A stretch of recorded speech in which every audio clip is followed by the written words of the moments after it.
Welcome to the DSQ podcast with Blake Lawson and Dakota Reynolds. Mamma mia. And there goes all of our Italian fans. Yes. The whole 0.001 of one. God, what was the analytics on that? There was some international listenership last time I checked. So. Heck yeah. All right. Let's get into it, I guess. Let's get into it. It's Monza, everybody. It's Monza. Welcome to Italy. My brain once again being like, don't say Imola, don't say Imola, don't say Imola. Yeah, no. This one's the Monza one. This one's the super quick one. Shortest race on the grid. Maybe not shortest lap, but shortest race. Almost set a record today. Did not. Did not. Very Close, fun close. though. About a Very minute. close. Yeah. Yeah, Monza. It's the like, Ferrari race. It is the Ferrari race, and it was the Ferrari race. But first, we have to talk about it. We lost our dear American. What the fuck is a kilometer? I'm so sad now. I felt like I really broke last week. I was like, oh yeah, no, it's not something that I can really defend anymore. Blah blah. Blah. And then they got rid of him like a day or two later, and I instantly felt bad. Yeah. Logan Sargent no longer an F1 driver for Williams or anybody potentially. Also, as that motorcycle goes by, we'll say there's probably cicada in the background as well because he won't shut up, and it's that summer time. So new co-host, the cicadas. Yippee! Anyway, Logan Sargent, of course, out. Franco Colapinto, or Colapinto if you're the sign maker for Williams or F1 in Monza. Yikes. Oopsie. It's such a close language. How can you mess that up? Yeah. It's soda and it's a bean. Like, bro. Means other things in other languages. It does. You looked that up, but I don't remember what it was. It was glue dick. Oops. I'm sorry I brought it up. I thought it was something more wholesome than that. Oh, no. Not me alluding to it. No, it's definitely not wholesome if I'm just alluding to it. But yeah, so unfortunate, but the riding has been all over the pit wall on this one for a while. All over the pit wall, all over turn 3, all over turn 8, on the track. On the cranes, on the flatbeds. So, unfortunate. But Franco, on the grid, did good-ish. Actually did really good, actually. When it came to the race, he did fantastic. But, again, that'll be something we get to. But it was definitely a build-up. It's, hey, this is your first actual race weekend for F1. Good luck. Have fun. You get 1 day to prepare. Keep it out of the wall, which he did, compared to some other junior drivers. But I guess there's one other thing before we get to FP1. Was Ferrari, of course, being their home race, had a special livery. Or no, they didn't have it. They had a special livery, quotes. More so race kits, helmets and race suits and team kits, but which looked awesome. It was black and gold and HP blue, unfortunately. And man, it would have made a good car, but no, we're Ferrari. Fuck you. We're just gonna put a little bit more black on the car. Allegedly, I still couldn't tell a difference. Yeah, no, not anything that I could tell either. We did have the one more little piece of news during the week and into weekdays, whatever, etc., which was the worst kept secret on the grid. Kimi Antonelli, speaking of him earlier, signed with Mercedes officially announced. Gotcha. Yeah, that was announced after the podcast last week. So well, actually, it was FP3 when they announced that. Oh well, so it was actually after he put it into the wall in FP1. Well, I just meant like after we did our podcast last week. So between the last podcast we did and the current one. Yeah. So news in the interim, but everybody already knew. Yeah. We've known for months. Yep. Hey, don't. We'll be talking to. As I've been saying, I don't hate the kid, but don't Logan Sargent him. Do let him be fully prepared to go. Like, don't rush him into an FP1 where he feels like he has to push on the second lap and send it to a wall with your brand new floor. Man, come on. Like, and I don't blame Kimmy for this. I blame the media and the hype, and of course it's his home race, and you know it's, as you said, the worst kept secret in Formula One that he's going to be driving in a top tier team, and there's a lot of pressure on the kid, and of course he's going to do this because everybody's been putting so much pressure on him, and this is exactly what I've been saying. I'm going to be on this fucking high horse until forever. Like, He's continuously heated about this. Especially on the new profiles, a brand new, very green track surface. Oh yeah, that's everybody's having problems. Yeah, everybody. Like I kept hearing, oh, this driver went off, this driver's in the wall, this driver went off. I'm like, holy shit. So, Kimmy, best of luck. Don't let them Logan Sargent you. Yes. Yeah. I'm sorry, my eye was itching. I can't think and scratch at the same time. Pre-week bullshit. Upgrades. I mean, it's Monza, so everybody brought something circuit specific. It's Monza. That's what you do. You do something to adjust the drag. That's why it's such a quick track, because everyone adjusts their cars to be as quick as fucking possible. The smallest wings we've ever seen. Oh yeah, just. Boop. A few teams brought some extra things. You mentioned Mercedes with a new floor. I didn't see anything in there about Mercedes having a new floor or anything. I might have skimmed over that or something. But I did see things like Toro Rosso and Sauber, who had the redesigned / reprofiled floor bodies, and Ferrari, who brought a full floor diffuser and engine cover upgrade package, because of course they did. It's Ferrari in Italy. You got to keep the Tifosi happy. And they did. And they did. More on that at 6. Power units. It's Monza, so it's component refresh time.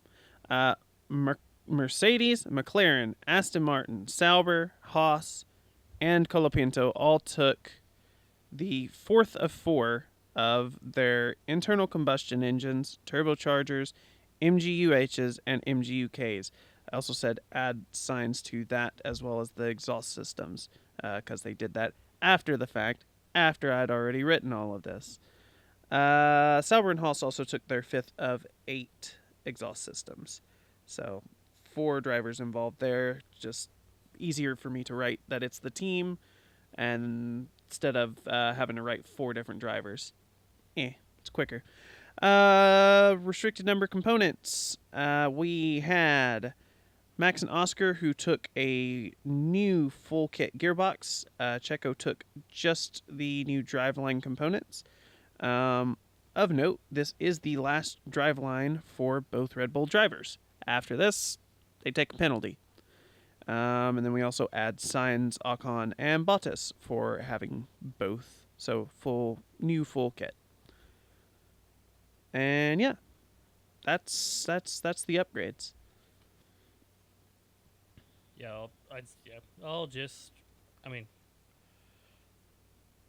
Mainly just the specific, hey, man, Sauber's wing was just non-existent. Like, it was just the DRS element, basically. Boop, boop. There's nothing else. The Red Bull had the unique little kind of swoopy thing. Little cutouts, but didn't work out too well for some of them. But again, we'll get to that at 6. I did note whenever I was going through all of the FIA documents and all that, just to make sure I had everything. There were 4 different versions of the event director's notes this weekend, because no one knew what to do in Term 4 and 5. They released the original one, and then they released an updated one to say, hey, if you're going off, you have to take this track on the outside.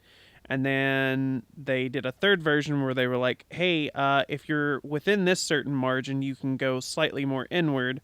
Otherwise, you stay doing the same thing as before. And then everyone kept missing it. So they got rid of that in version 4 and just said, hey, do what we did in version 2. Because these drivers are the best of the best. What a fucking mess. If only they talked to the drivers before doing some of these changes. If only. Anyway. There was one more thing that I noticed. When I was going through the scrutineering docs for P3 and Quali, at the end they always put the versions of the FIA standard ECU system versions. And all of the Ferrari teams are running a newer version of that than everybody else. And I thought, that's very odd. I wonder when that changed or what everybody's change rate was. Or it's they all started on 1603 this year. All the Ferrari teams are on 1607. So these have been changing like throughout the year, and just I don't ever pay attention to it because it's not something I really notice. But right now, everybody is on 1606 except for Ferrari, who is on 1607. That seems like I feel like every time I looked at that, they've all been on the same one. That's what I thought as well, but I don't know. Who knows? Maybe next week everyone will be on the same one because, the Ferrari teams did okay, so this is good.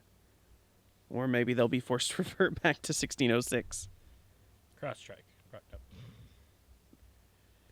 All right. Of course, we talked about it at FP1 a little bit. Kimi, already mentioned it. Pushed second flyer. Pushed a little too hard into the gravel. Red flag. First running. Really hurt all these drivers because this definitely was a track that needs as much just kind of adjusting as well as rubbering in. Yeah. I was like, with the whole reprofile, everything's a little bit different for you. Even if, this is the track that they've run 48 out of 50 times, they're still going to need to relearn that because of the reprofiling. And new curbs, too. So learning how much curb you can take legally with without, killing. Sitting yourself where you don't belong. Colapinto, also the newest driver, also in gravel about the same spot, but kept it out of the wall. Quick little yellow, back on track. Cooked set of tires, maybe some floor damage, but I don't think I heard anything, so not too bad there. And several. Max had a spin last week. I think Max had a moment. Checo had a couple moments. The Haas boys, everybody just having issues, especially around Parabolica.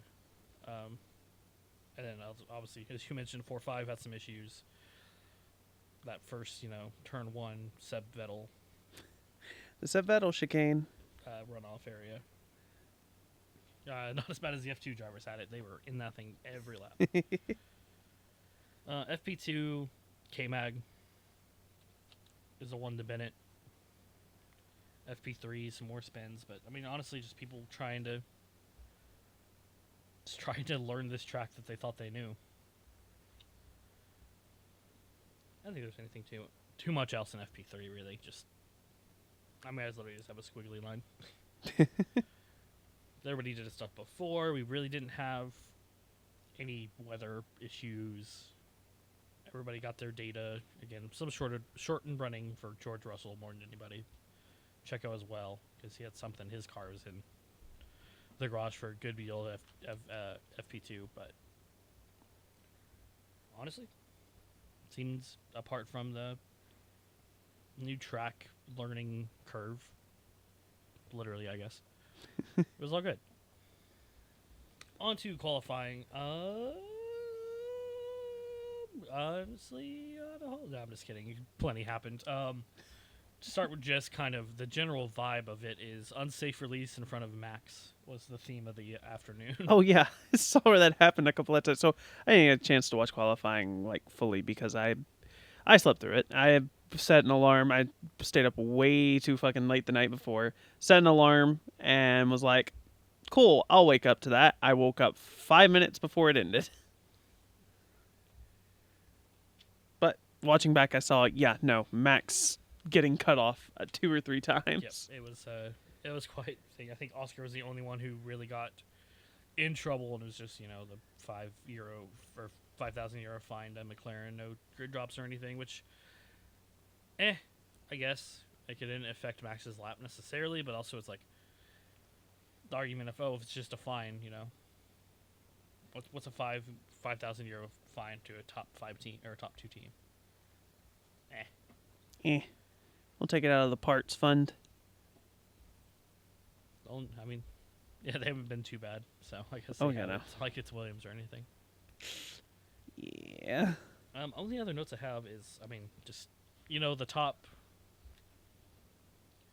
Your top 6 were not Red Bull is the thing, is the point there. It was Mercedes, Ferrari, and McLaren, all within very tight margins, and then Red Bull was kind of just there, and then 2 other people were there that aren't usually. 2 other there. people, yeah.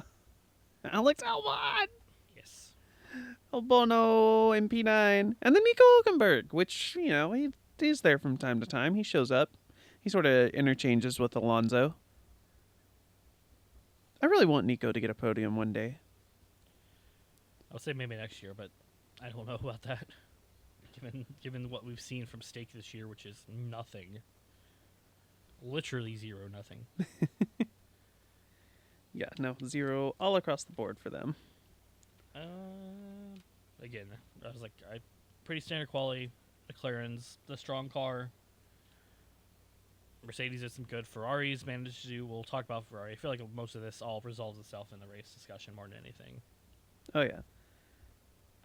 Do you have anything else for quality? I do not. Like I said, I watched basically 5 minutes worth of it watching back, so. And we get to the race.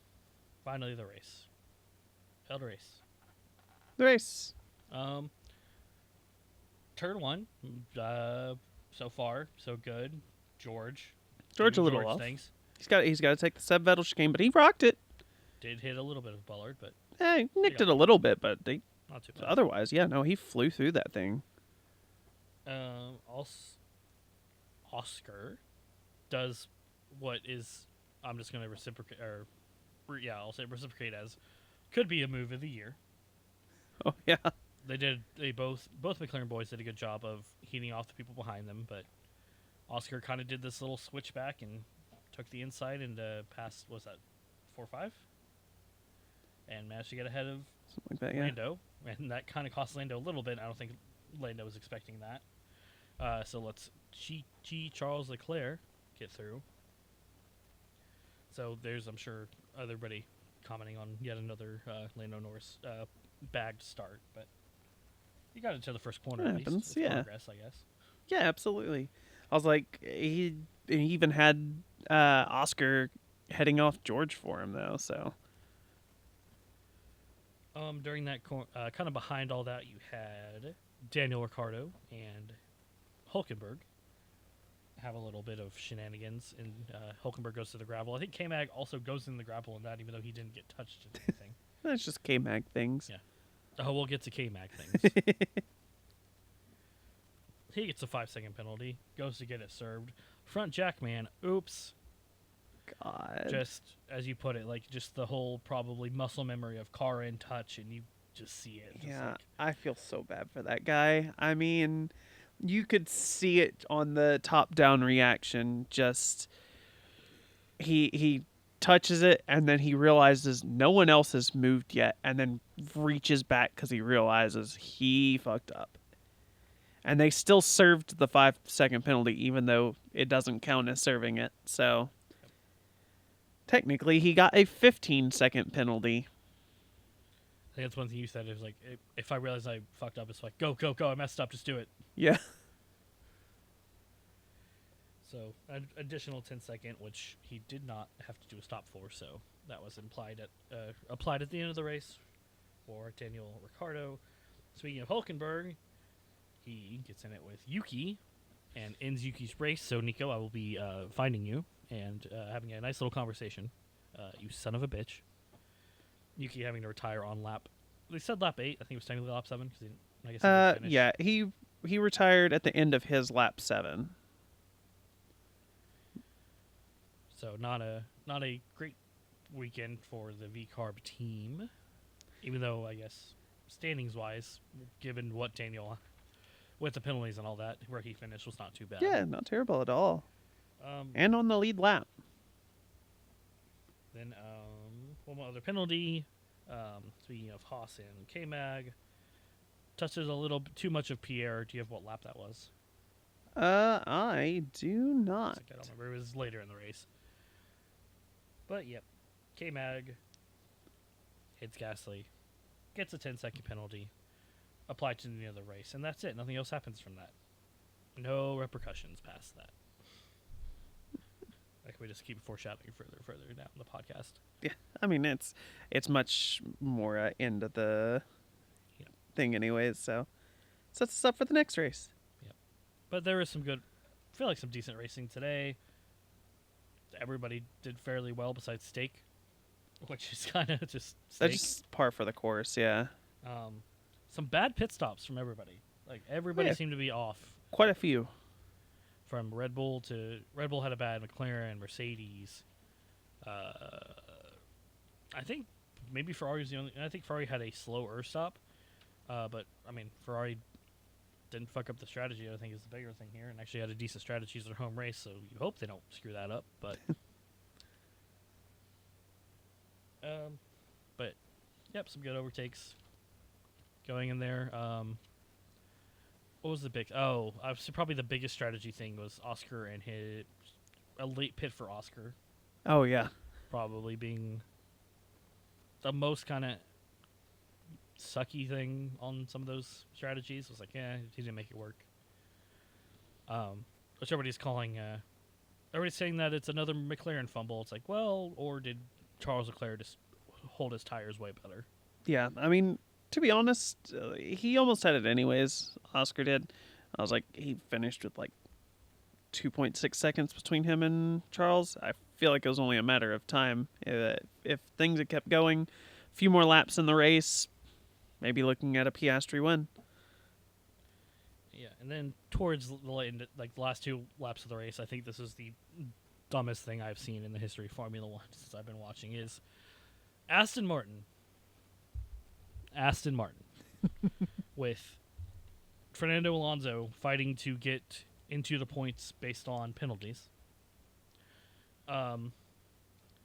They pit, and Lance being 14, 15, somewhere in there, pit Lance Stroll for softs to go to try it for a fastest lap, putting him out in P18, P19. What are you even thinking? Like, one, it's not, unless you're just trying to take it from the leader. I think Max still had it at this point. You're not going to get the point.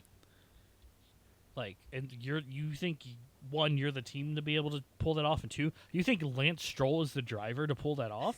You're off your fucking rocker with that. Wrong son. Yeah. Like, that was just, and he wasn't even close.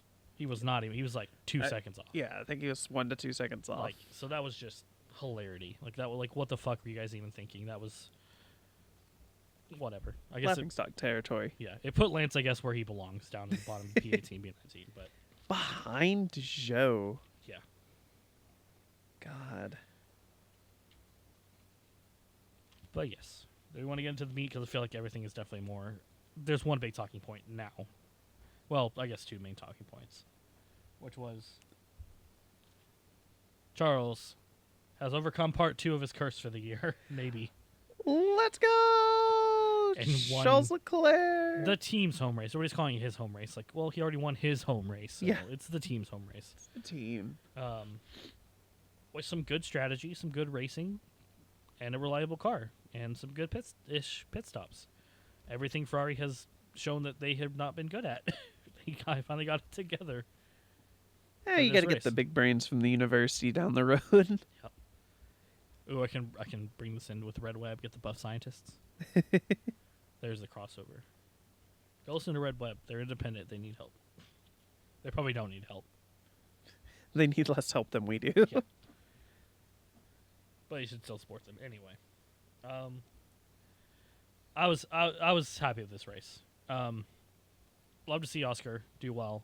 Love to see Charles do well. I know I said earlier in the season I was my Charles my anti-Charles arc, but the universe kind of took care of that.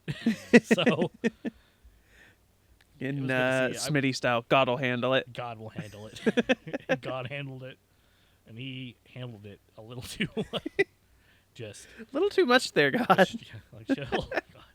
Chill, man. Woo. I would love to see signs. Of course, I think he was just struggling with some tires as well. Maybe some. He have damage or something? Someone had damage. I think I heard I don't later. think he had damage, but I oh, could maybe be it's wrong on Alex. that. Maybe Alex picked up some damage too. I know there's a driver that's like, oh, you had damage. Interesting. That makes some sense. But Max, wasn't it? no, I mean maybe. Well, I think he had engine issues, but Yeah, he was running in a whole low engine mode this whole weekend apparently. yeah. But Either way. But Carlos to win for Ferrari, and then it's happy birthday, Carlos.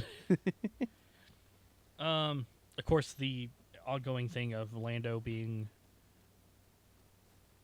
I'll just say it, whiny bitch baby when he loses. He was better this week, which we applaud. Good job, Lando. That's part of becoming a actual world champion is to be gracious and no matter what. You still got a podium, and your streak of, being in the top 5 or whatever it is still going strong. So, Woo! Progress. Do you want to talk about the thing before, or do you want to go into the thing, The thing, the big thing? I mean, the K-Mag thing. Yeah. So, as we know, next week is Baku, and we'll get more into Baku here in a little bit. But next week's Baku, we Next know week's it, we love it. And then it's Baku. We do have a week break, but There, then Baku. the next podcast. Just to make sure. There'll be Baku, and there will be of the grid that's on the grid today. There will be 19 of those drivers that will be there. There will be one driver that will not. Kevin Magnussen. Today he had that 10-second time penalty. It also gave him 2 penalty points against his license, which brings him to 12 of 12 for the year. I think I read the stat that he was the first person with the current penalty point system to receive a race ban under it. So, congratulations, Kevin Magnussen. You accomplished a first in the last year of your career with Haas. We will not see you next week or next race. We'll see who does. Maybe it'll be Ollie, and he'll have 2 different teams that he raced for this year. Maybe it'll be someone new. I was like, what I've seen is, Ollie would make the most sense. He's already raced an F1 race. He's already got his junior. He's already signed for next year. So Ollie would make the most sense. Does F2 race at Baku? I don't think they do. I'm not sure, but I don't think so. So he's free that weekend. Another one I saw was Fittipaldi, who has obviously been not having a whole lot to do. So Also an F2, so. Yep. Yeah, I mean. And there was another one that was more of a meme, I think. But Mika Hakkinen coming back from his sabbatical. From the sabbatical. To race for Haas in Baku. We'll miss you for a week, K-Mac. Imagine Ollie comes back and scores points and separates himself Imagine from if Ollie more gets a people. podium in the Haas before Oh Nico my does in god. Baku. I think everyone would lose their collective shit. Yeah. I think Nico might retire on the spot. Yeah. And that opens up a salver seat. Let's go. Oh, man. But yeah, so we'll see on that. At time of recording, no announcement made, obviously, because we have the week in between. So I was thinking, like, oh, let's announce it now just so we know. But it's like, yeah, they got a week. I hope they tell whoever driver is to get prepared. But Yeah, no, they're going to let them know on Wednesday. it's like, hey, I bought you a ticket. I need you in Baku. Hop on. We're going to fly you from, I guess, Haas is an American team, so. Haas is American. North Carolina. So I'll fly you from Raleigh to probably, like, England, to, like, Heathrow or something. And then from there, go a Gulf Air flight to Baku. Baku City, Azerbaijan. Were you going to do the how many points did K-Mag score this weekend? This week joke? I don't necessarily think that I had it fully committed to it yet, but you know, he did score 3 points this week. Yep. One actual racing point, and then the 2 penalty points. So, good job, K-Mag. Best points finish in a while, if ever. Two more things on the K-Mag thing is obviously there was a little bit of talk and everything is such early rumors but like, keeping him out for the rest of the season. If you keep Ollie, put Ollie in. I was like, give him 8 more races of experience. I mean, could work. Get him some tutelage under Nico Hulkenberg before Esteban and destroys that kid. Oh God, yeah. Honestly, it's almost for the best at that point. Oh, don't rush them forward, but actually, he's gonna get him. Yeah, get him in. Let's get him some. Yeah, I feel like Nico's a good mentor. But, yeah, that was that. And then the other thing what was the other thing I saw? I don't know. I can't remember, so it must not have been too important. But, yep. Oh, it was his. Okay, so he can still. So when he comes back assuming he's only out for the race, comes back for Singapore. He has 0 penalty points. They get wiped clean. So that will leave 7 races. So he can start building back up. So if he gets 1 10-second penalty, he can miss Abu and have another race ban for this season. But he's got to get a penalty every single race he will race in for the rest of the season. I mean, knowing his track record, he may get It's multiple possible. in one race. Yeah. No, this is a not probable, but it is a non-zero chance that this happens. Yeah. I think if he gets to 4 penalty points, I think they pull him. Like at that point. Unless, has he been helping Nico get places at this point, or has he just been doing penalties? I don't think taking out Esteban Ocon. I'll give you a cheat sheet answer to that. No. So, yeah, like I think they're obviously and they're perfectly fine with it. As long as he's helping Nico, but he was not helping Nico this week.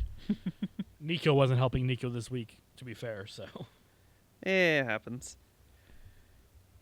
the other one I have is I'm talking to the media this time and to the fans of Lando. Cut it with the bullshit argument about prioritizing Lando. Yeah, no, absolutely. I'm over that. If he wanted do you know how Lando would have got priority of the race if he didn't get passed by Oscar in turn 4? Fucking lap Papaya one Rules, get baby. passed. Yeah, Papaya Rules. That was the thing that was going on this entire race. They kept mentioning Papaya Rules for the first 10, 15 laps. They were trying to figure out what that meant. Yep. Which means, hey, go race them. So, and yes, I understand the argument of oh, well, we want the points, but if your driver's performing, it's not worth hurting your driver. And it's a difference. As much as, we love Logan for Alex makes sense. Let him go. But, or someone who's a little further away, not that I didn't think this team order would ever happen, but Fernando for Lance. Absolutely. I don't care if Lance is P1. Fucking let Fernando through. Yeah, no. But, no, Oscar has, he did have the same amount of races, but he's got his first race. He is a contender in this race, too. So, no. Let Lando earn it. Win on merit. Yeah, this is part of the learning how to be a champion driver. Is you have to drive like a champion driver. They were saying, "Oh, well, you were fine when you let Oscar went through because that was just beforehand." And then if he, they already had the deal at that point. Yeah, the deal was already 2 and 2. If he did it the 16 laps before he actually did it, he could have, as the better champion driver, work his way back up and pass him and earn it on merit. So, I'm calling absolute bullshit on that argument until, at least for this race. Other races, we'll see, but not a case in this one. Oscar earned it. Fuck off. Yeah. What he said. Again, I'm giving Lando his credit. He was good and he was good in the cooldown. He was good in his post race. He's learning. It's just what we want. We want progress.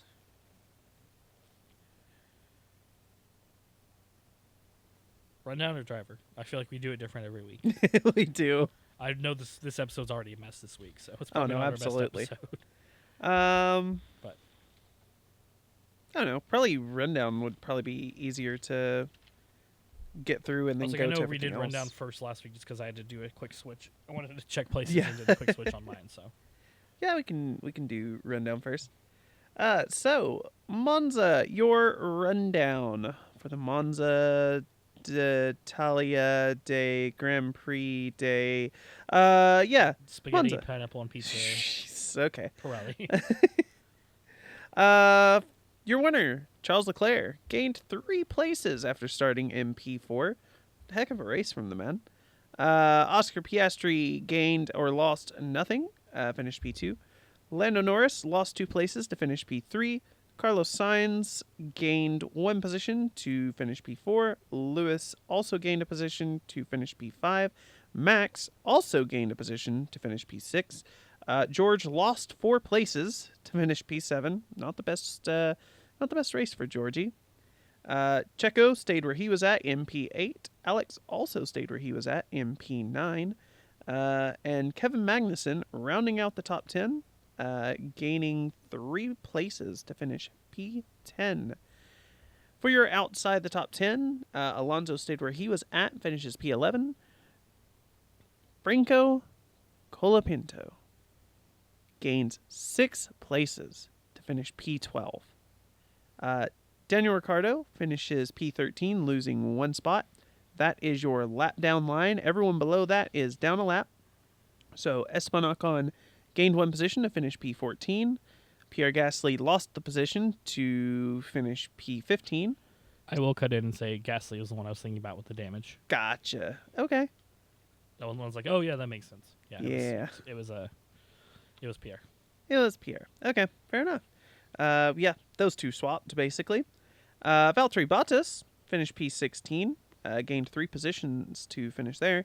Nico Hulkenberg, after his incident, dropped down to P17, dropping 7 places.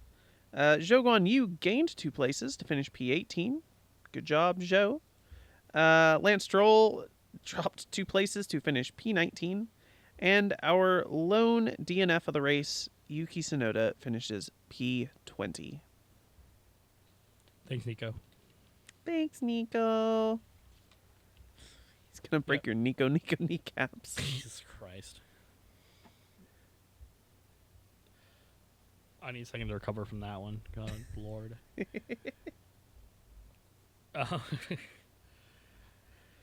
Man, and there was something, so despite all the shit we were giving, K-Mag, he finished in the points with a 10-second time penalty. Daniel Ricciardo finished P13 with 15-second penalties and damage. So there's some interesting, still some storylines going on. Yeah, might as well. Storylines. Yeah, that works. There's still some stuff going on that made it an interesting race. It feels a good race. Italian national anthem, always good to hear. Heard it twice. The Monegasque national anthem. Always great to hear. More great direction. We Yeah. had some pit. We had a double race going on, and we had the Ferrari and McLaren pit walls in pips. Like, that was just a good direction shot. No weird, no like AR graphics like they've been doing. Like, there's nothing in the road like they did last. Like, Zandvoort had those like 6 laps left, and it was kind of blended into the tarmac and stuff like that. I didn't notice any of that, but just good direction. Then the audio mixing was better. I get it was hard this week because the Tifosi is obviously the most loud thing in the universe after that. So The Tifosi at Monza rival the Volunteers at Neyland Stadium. Football reference. yes. I was like, I won't talk about. I was like, I don't feel like OU's that loud, so. They got the Roughnecks or whatever the fuck. It's like I can't hear them from there, so yeah, no. But yeah. So let's get to driver of the day vote. I voted for Oscar Piastri because it was a good race yet again for Oscar Piastri.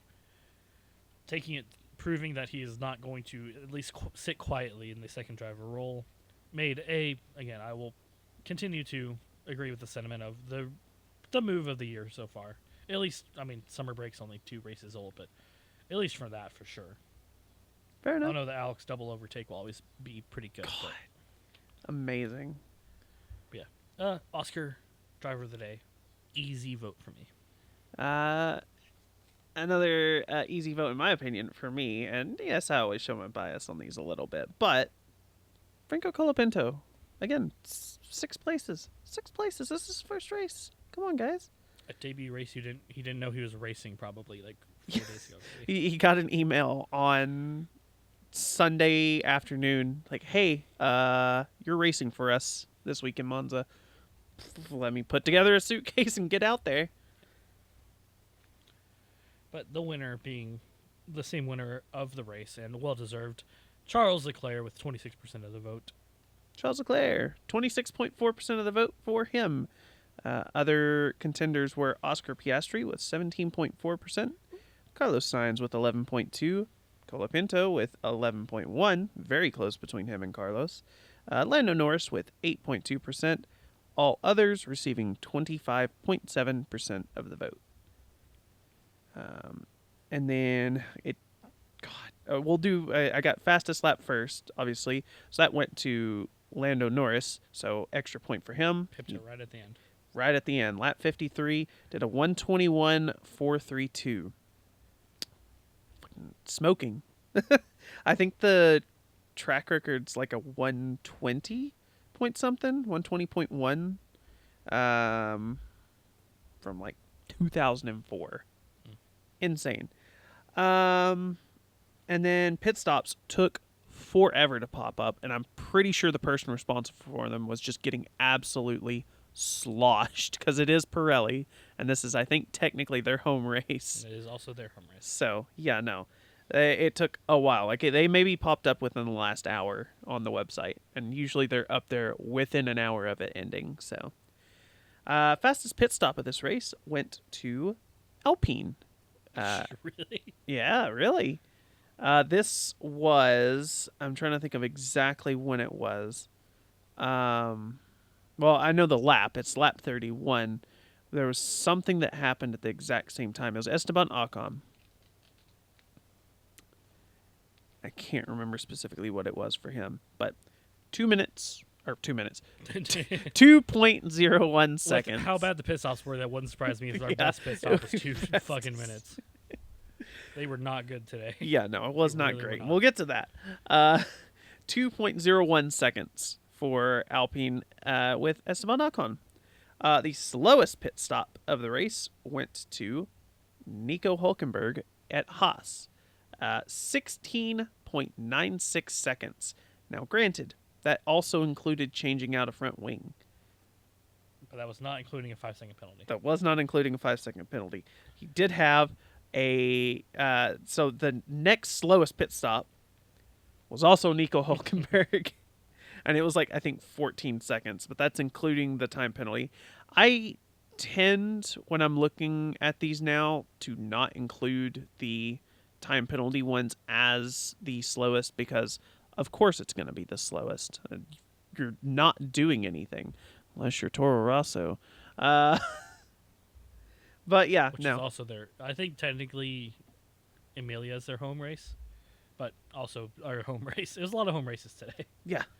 Um, But yeah, Haas with the slowest, Alpine with the fastest. Wild. Crazy. Tell you how weird this race was. Yeah. I have some more facts, some stuff that's popped up.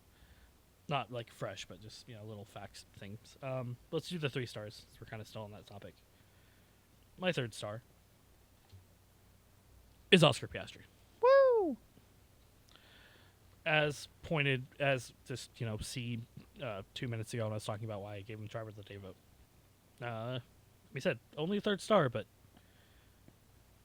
it's Oscar time. I'll be cheering for Oscar. Woo, go Oscar! It's just funny because 2 years ago I was like, I just saw Oscar. I was like, oh man, he's this little like drama queen, like, oh, I'm signing with Alpine. Alpine did this thing, and he made Daniel Ricciardo lose his seat. So I was like, oh, I hate this dude. I'm like, I love Oscar. He's just young the best. Kimmy. He's young Zillennial Kimmy. I would say one of my favorite. The tweet I made at the time, which I thought was funny, was, "Who is Oscar? Why is a pastry man at some pine trees?" Because Piastri and Alpine. Is, yeah. I thought it was fucking hilarious, but you know, I just didn't get the reach because I'm not an Elon fan, so he suppresses my tweets. That's the only reason. All right. My third star for the race. And once again, I will let my bias show a little bit. Franco Colapinto, 6 places. 6. 1, 2, 3, 4, 5, 6. I can't count that on one hand. Oh, but Blake, only 5 of those are on merit. Yuki Tsunoda started at... Do you hear yourself right now? That's still 5 places in his first F1 race ever. That's Logan Sargent's car. We didn't think that could happen. It's Logan's car, and he got 6 places. No, he didn't get points. And yes, it can be beginner's luck. But absolutely none of that matters right now. Only the fact that we saw a phenomenally paced drive from this 21-year-old from Buenos Aires. This is going to absolutely break my heart next week when he finishes P18 ahead of Sauber. But 6 places. 6. It's interesting. It hurts as a, I guess talking about Oscar, same thing with Logan. I wasn't too happy with Logan. Like, his politics when he first started. I was kind of thinking like, oh, we all wanted to make him that Williams. Like, and yeah, we all love Logie now. And it kind of sucks that this is like, okay, maybe, they were right. But it also proves me right of the, hey, don't do this to Kimmy, because look what it will do to Sargent. You have a very talented young driver you just beat to the fucking ground. So... Hey, Franco, there's a couple of teams next year that still have a couple of open spots. Just keep an ear out. Might get a call from Toro Rosso or Sauber. I was like, man, I don't know about the RB situation. Yeah, no. I think that's just, I don't think you want to get into that, actually. No, I wouldn't. I would hope that they give you a call to sit alongside Nico. My second star being GP winner. Again, not hometown, but home factory town boy hero. And greatest selfie I've seen in a while. Chuck Leclerc. Good race. Again, felt like this was Ferrari proving that, yes, we can make these mistakes, but we can also not make these mistakes, and we can do pretty well. And Charles kept the tires good. Again, I think that was the biggest thing, is Charles kept the tires in a good operating area, and it won him another home race. And happy, it's good to see a smiling Charles. It happens so rarely nowadays. God, those depressed puppy dog eyes. It was good to see him. It was like, you had he had Arthur, so you had your brother to brother moment. Oscar was up there, so you had your father son moment. It was good to see. So yeah, my 3 and 2 stars are the Leclerc boys with Oscar and Charles. My number 2 star is going to be Oscar Piastri. I know he is gutted by his result today after seeing what could have been, but he did so amazing this race. He started from P2. He covered off George going into turn 1. Raced Lando hard and fair, raced a phenomenal race as a whole, had the pit issues, got down 11 seconds, I think, at one point, whenever he came out of the pits from that. Still fought his way back to within 3 seconds. Extraordinary drive. He should hold his head high after this one. I know he's gutted. Maybe tomorrow he'll look at it and say, you know what?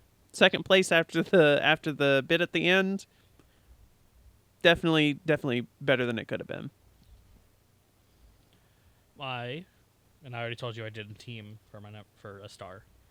I did do which I did last week too. My number 1 star for the race is Williams. You got Alex 2 points. You got your rookie in a P12. I mean, that's what more can you do as a Williams? What more can you do? What more can you ask for? Yeah.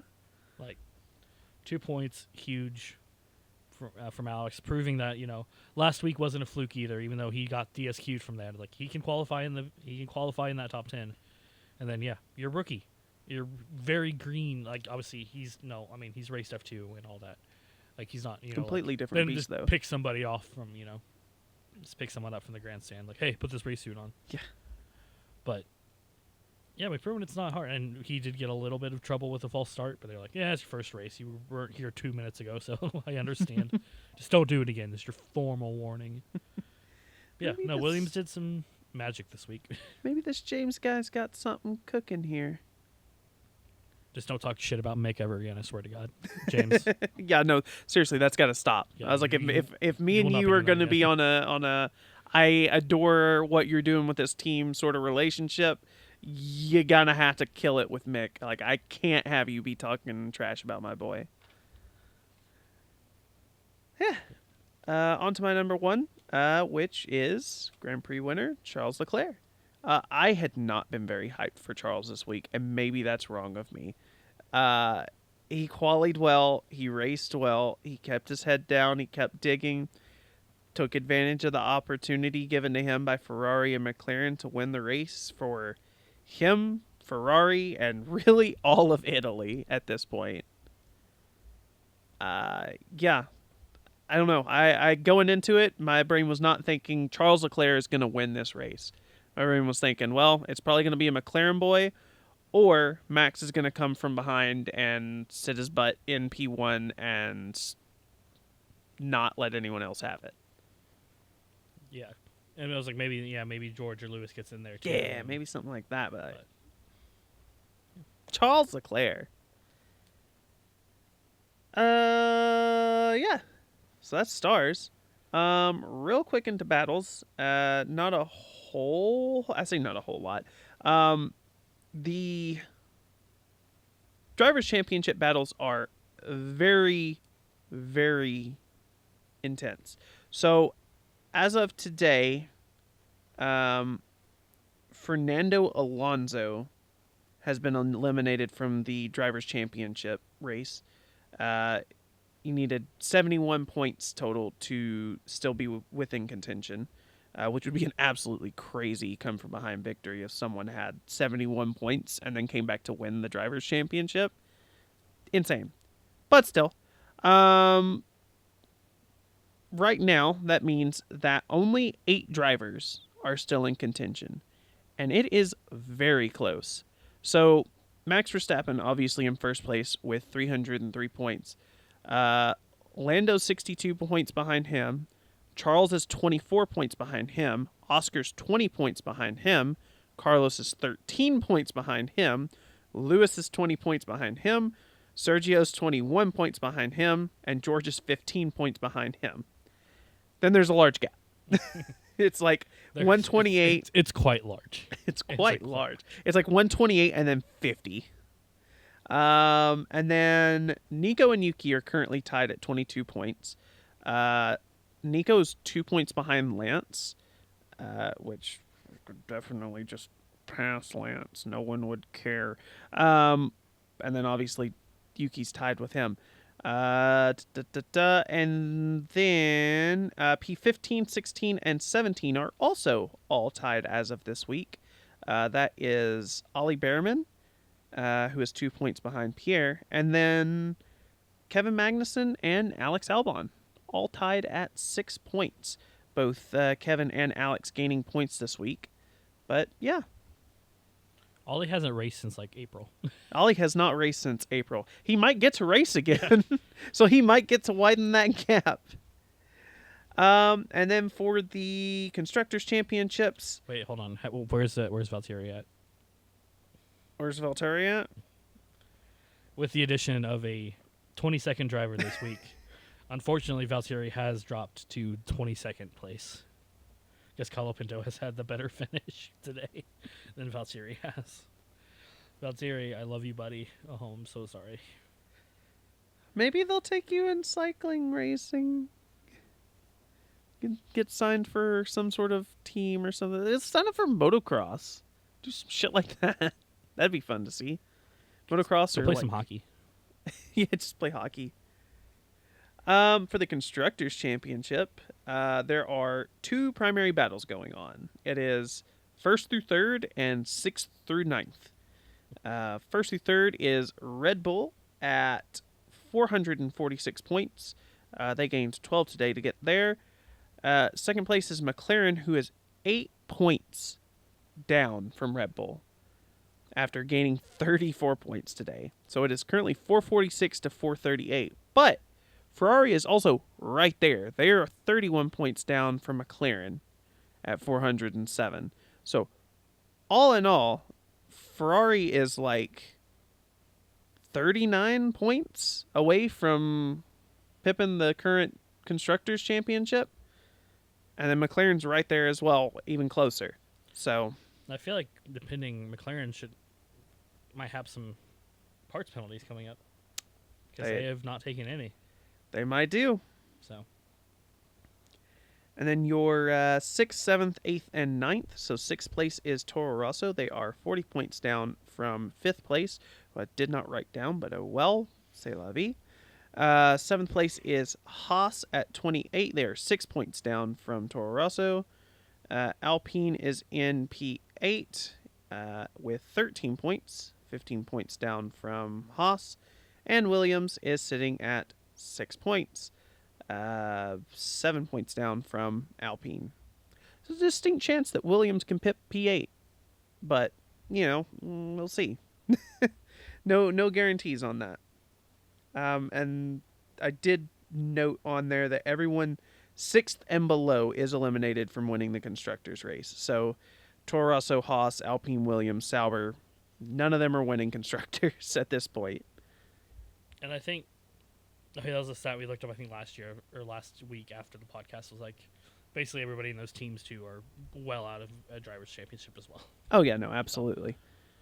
I was like, I think the only team that is that right? Yeah, because both, obviously, Lance and Fernando are both out of the drivers' competition, but somehow Aston Martin is still in it. Which is weird, but it does math. It's like the maximum amount of points that someone could get in the Constructors' Championship is 397. That is all of the 3 remaining sprints. You finish P1 and P2, so 15 points from those each. And then 26 and 18 points from winning and second placing the Grand Prix, as well as the extra fastest lap point. Which none of that's going to happen with Red Bull also like finishing outside of the points every single race, and McLaren and Ferrari and so on. So, but yeah, pretty tight little race. Maybe I should look into doing cough buttons. So some just quick little things. This one I did just get sent to me. Apparently, Pierre Gasly said, and this is from motorsport.com, who is not on our shit list of F1 journals. So, I'll just read from the article here again, motorsport.com. Gasly felt that the ultimate contact was nothing and a bit of wheel-to-wheel. He added that he would be happy to visit the stewards and encouraged him to roll back the decision on Magnussen's behalf. Quote, honestly, this was nothing the whole afternoon. We are dead slow. We really need to get on top of it because I really believe we would have had more potential in the race. And it was a lot harder. As well as Fernando Alonso also, like, I get it. It's sympathy. Probably a little harsh. So Pierre doesn't seem too worried about the penalty and has, again, quote, has called on the stewards to reverse that. That being said, I'm not sure there's much. It's kind of set in the rules of you have 12 points, you get a race ban. Yeah. So, 2 other weird things. One weird thing for sure is the trophies this week. Oh God. Super interesting. Vroom. Vroom. More really kind of paying homage to Italy, but really more so. This is Pirelli's race more than it. So really gonna paying homage more to Pirelli stuff. Weird trophy. If you were to take this trophy and then take the trophy from Canada and be like, hey, one of these was AI generated, I would have not picked the one from Canada. But whatever. I guess it's cool. It's better than just like a plate or whatever. So, Yeah, but fair. a little weird. I mean, I didn't hate it necessarily. It was just an odd choice. Very weird. Stat wise, we had yet another race without a SC or VSC. So that brings that streak up to like 8 or 6 or something like that. Somewhere in there. Yep. So that continues on. Of course, our only DNF was Yuki, and he kind of just limped it. He didn't even limp it back. He kind of just drove it back normally. Yeah. Just like, it's not really worth it. We'll try again in Baku, and hopefully Yuki will get some good results there. But yeah, I don't. The more I think about it, I was like, trophies or whatever. I don't think about the trophy. I don't think anybody's talking about the trophy. I think everybody's talking about Charles with the selfie with had the trophy in there. But yeah, I think everybody's just getting real partied up in. Yeah, Italy is going to be the most hungover nation in the world tomorrow. Today. Well, today, yeah. It's already this morning for them, I believe. Fair enough. I mean, they're still partying. Yeah, no, they are absolutely still partying. Partying. But yeah, as mentioned before, not next week, 2 weeks from now, next race is Baku. This is my favorite track. Love it. And there are complaints about it. People don't like Baku for whatever reason. But I always just like it's got everything that you could want. Turns 1 through 7 are your technical section. Turns 8 through 15 is the castle section, which has a good little blend of super tight I am stupid corners and a long sweeping, not really straight but not really corner either, all culminating in T16, which is your last little 90 degrees. And then at that point on, you put your foot on the floor and don't lift until you see God or a checkered flag. Just to point out how much she does love this thing, I actually drew the Baku City Circuit on a little board with all the times for the weekend, and she did not look at it once to do that entire rundown. But I was, so I could follow along. It's like one of those old memes, though. It's like, come on down to Baku, we got I am stupid, corners, straight circuits, runoffs. What is this? Oh no, it's a part. Questionable politics. What? I don't remember which commentator it was on the F1 TV feed, but yeah. one of them going, "Ah!" whenever Lewis locks up. I think it was the Italian international feed. One of those, yeah. Yeah, Baku's not looking fun because I got the times written down for us. So FP1 4:30, FP3 3:30, race 6 a.m., quali 7 a.m. For once, I may be up for free practice. I was like, I normally go to sleep. I'll normally stay up till like 4:30, 5:30 in the morning and get like sometimes even up into 6 o'clock, and I'll start to see the sun. I'm like, all right, nope, it's bedtime. I need to go to bed. I've got work tomorrow. It may be at like 3 o'clock, but I've got work tomorrow. But no, I might be able to just stay up for these. And it'd still be within my normal sleep routine. Yeah, I feel like the next couple races are two rough ones for Americans, Baku, and I feel like Singapore is usually some uneven hours. But then we get the nice little recovery, and then it's Austin, baby. Austin! Woo! That is the unfortunate thing about Austin is I never get to catch anything as far as like practices and qualies because all of it's in the middle of the day, and I work in the middle of the day. I was like, quali's probably going to be at like what, 12:02, something like that. I guess I could fill space while you pull it up and check the time for that. But yeah, no, I was like, most of my work either starts at noon or starts at 3 p.m. Saturdays it always starts at like 11 or noon, and so yeah, it sort of cuts off the time that I'm able to watch. It's also a sprint weekend, so it's all fucked up. Oh, I hate it. So it's the free practice 12:30 on the Friday, and then sprint quali 4:30. And then on Saturday 19th, I will the be sprint. I will be at work for the sprint quali. Sprint will be on Saturday 1 to 2, and then after that the Oilers are playing the Stars, and then at 5 to 6 is the GP quali, and then the GP is 2 p.m. on Sunday, the 20th of October. 5 to 6. You said on Saturday. I will be able to catch probably the first half of it, but I'll have to be back by 6 o'clock so that my closer can go to their lunch, because they take it every day at 6 o'clock. Yeah, I'll show Blake that I added the Dallas Stars calendar, so now I have a lot of red and green on my calendar. So I still have to add Edmonton and Christmas calendar over here. yeah, I still have to add Edmonton and Nashville to that. I got to figure that out. That is it. I will say we're your hockey fans, a little bit too. Not that I guess we need to comment on it. I've been to Columbus. Not really a Calgary fan. I'll cheer for Columbus because as an underdog. But it's really tragic news in the hockey world this week with Johnny and Matthew Gaudreau getting pretty selfishly murdered, I'll say. I won't. Alleged drunk driver. I don't feel bad saying it that way because, that's what it was. This driver made this choice, and now 2 people lost their lives, and it's fucking awful. Sucks. The hockey world very much stating, Johnny playing with the Columbus Blue Jackets, his brother Matthew, not in the NHL, but coaching and playing some minors hockey, and it's just really fucked up. It's really devastating. Like, they were there for their sister's wedding, happened the day before their sister's wedding, and don't drink and drive, you fucking assholes.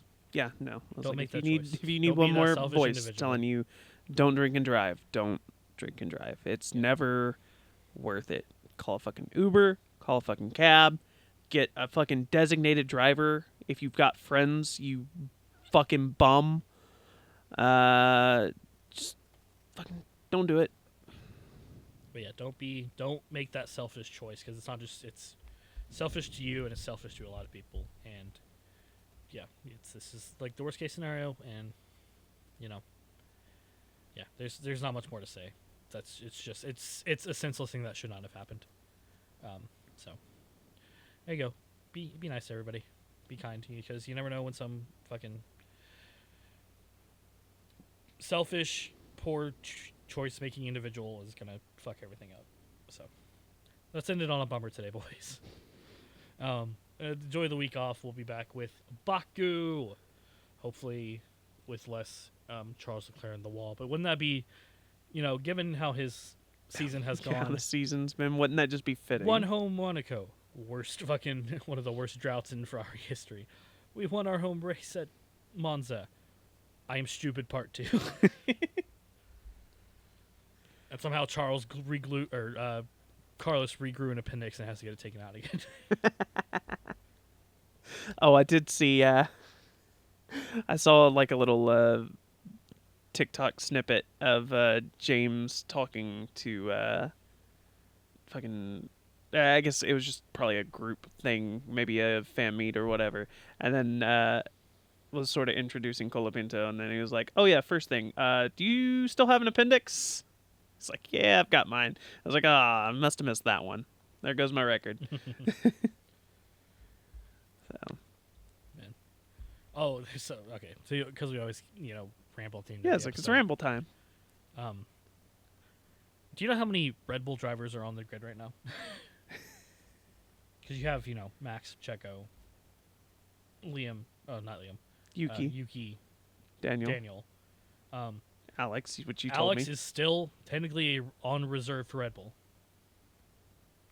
Pierre was officially released, still a Red Bull driver. And of course the rumor, or what was reported was Williams wanted Liam first. So that would have been another on loan. So Williams would have just been loaned RB drivers. And then Carlos, former RB junior. So it's just the contrast of hey, we're making a big deal. Oh, hey, Williams Academy driver just got promoted for this season. Oh, hey, Alpine has their first junior since 2009 getting promoted. And yet Red Bull's here populating the entire grid. Which is funny. Ish, kind of. Like how, yeah. That's what I'm saying. I was like, yeah, maybe stay away from Red Bull until they figure some shit out. All of these Red Bull drivers, and we can't have an 11th team. Yeah. Ridiculous. All right. That should be it. Not a strongest episode, I'll say it, but I'll be honest, I took a nap and then came in came in the living room, put on Ray Narvaez Jr. Playing his Sound like Power Power Wash Wash Sim, Simulator. yeah. Huh? I was like, sounded like Power Wash Sim, yeah. Power Wash Simulator video. Fell back asleep almost immediately, so I'm just like groggy as shit and have a headache. So that's my excuse. But oh well. Hey, at least the audio sounds better. Also, hopefully I adjusted the mix better. I think it was a little quiet last week, but we'll get there. We have improvements going on right now. We have like our multi-viewer TV is sitting on a couch. So, but we'll get that fixed hopefully next week, and we'll have our proper full setup and everything. Yeah. Yippee. All right, rambling over. On to Baku. Follow the pod everywhere at DSQ Pod, and follow the crew at Medic50 and at GoaluCody30.